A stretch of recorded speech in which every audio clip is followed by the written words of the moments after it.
Many would consider Charles Otieno Olo an average Kenyan man trying to eke out a living from his business. Those who are environmentally conscious may have a higher opinion of his work. This business is like forestry. It depends. We sell trees, flowers, and other things. He works with his wife in this venture that he started with just a capital of 8,000 shillings, the equivalent of $100. At this roadside in Kisumu, where he reports every day, Charles is far removed from the events happening 335 kilometers away in the capital, Nairobi. Here, the inaugural United Nations Environmental Assembly, or Unea, brought together 1,300 delegates, including ministers, economists, and society leaders across the world. The hot topic was the environment. We have created such a pollution footprint that in fact the most silent but powerful killer today in the world is air pollution. More than 7 million people a year die prematurely because of air pollution. This is 4 times more than all the victims of HIV/AIDS and diarrhea and premature death that are associated with those diseases. 7 million people as a result of indoor and outdoor pollution. According to UNEP, it is estimated that more than 1 billion people are exposed to outdoor air pollution annually. They add that urban air pollution causes up to 1 million premature deaths every year, costing about 5% of the GDP in developing countries. Rapid urbanization in these countries is blamed for increased air contamination, with over 90% attributed to vehicle emissions. Most developed countries have put in measures to reduce vehicle emissions. These require fuel quality and efficiency and vehicle emission reduction technologies. However, these measures are yet to be adopted in most cities in emerging nations. Economists here have called this a brown economy, but Pavan Sukhdev believes that developing countries also have a chance to go green.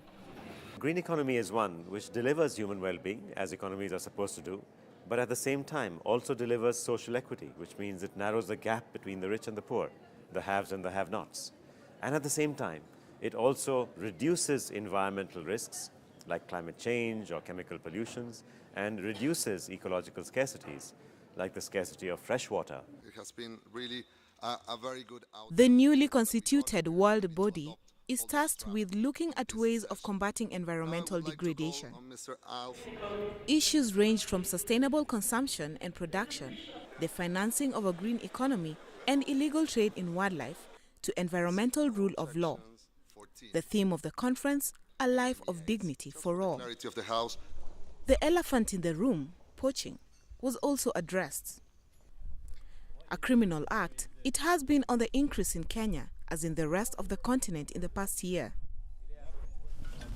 Well-armed criminal gangs have felled jumbos and rhinos for trophies, with Asia as their destination location. There, their tusks and horns are used as ornaments and for traditional medicine. I note also with satisfaction that you have adopted a decision on the illegal trade in wildlife. My government in particular warmly welcomes your bold verdict. The trade destroys our heritage and threatens our collective security. Your stern response to the menace assures us that our concerns have been heard. The destruction of flora and fauna, however, has even more serious implications. According to UNEP, illegal trade in wildlife and timber products is helping finance crime and terror groups in Africa. Governments are also losing over $1 billion a year in the charcoal trade.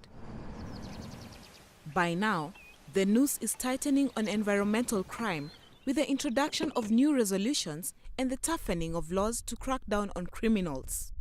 I again congratulate the inaugural Unea for its important deliberations and thank all its participants for their commitment to a sustainable future and a life of dignity for all. Your job. Developments here cast a ray of hope for all stakeholders.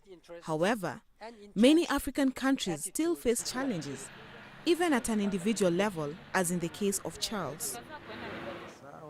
You see, the problem we have is water. Sometimes we lack water, so we have to ride the bicycle to get it, so that we can water the trees. However, this is doing nothing to water down his resolve. Planting tree seedlings has not only sustained his family, but also brought him closer to his wife, who is his business partner. Even though Charles' contribution may seem like a drop in the ocean, he continues playing his part in ensuring that Kenya is a little bit greener.